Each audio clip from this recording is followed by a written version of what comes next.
मोदी सरकार एक ऐसे भारत के निर्माण में जुटी है जहां किसान समृद्ध और सशक्त हो, कृषि क्षेत्र के विकास और गांवों की समृद्धि, इन दो बड़े लक्ष्यों को लेकर एक साथ बढ़ रही है मोदी सरकार। कृषि को विकास का पहला इंजन मानते हुए अन्नदाताओं को मोदी सरकार में गौरवपूर्ण स्थान दिया गया है।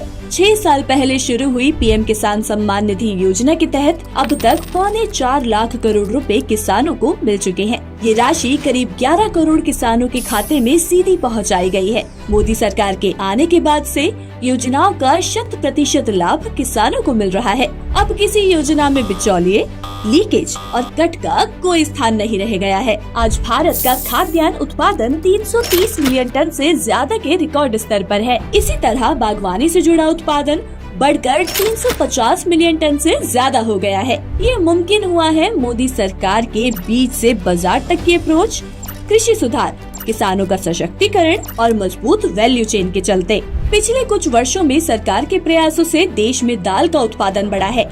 भारत ने चने और मूंग में आत्मनिर्भरता हासिल कर ली है। साल 2025-26 के बजट में दलहन फसलों को बढ़ावा देने के लिए नीति तैयार करने की बात कही गई है, जिससे किसानों की आय में वृद्धि की जा सके और उपभोक्ताओं को भी राहत मिल पाए। 2029 तक भारत दालों में आत्मनिर्भर बन सके, इसके लिए सरकार तुअर, उड़द और मसूर पर ध्यान दे रही है। फल और सब्जियों का उत्पादन बढ़ाने के लिए अनेक कार्यक्रम चलाए जा रहे हैं।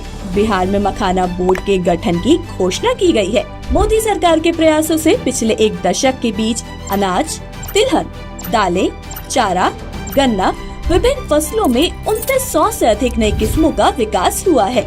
मोदी सरकार ग्रामीण अर्थव्यवस्था को समृद्ध बनाने के लिए प्रतिबद्ध है।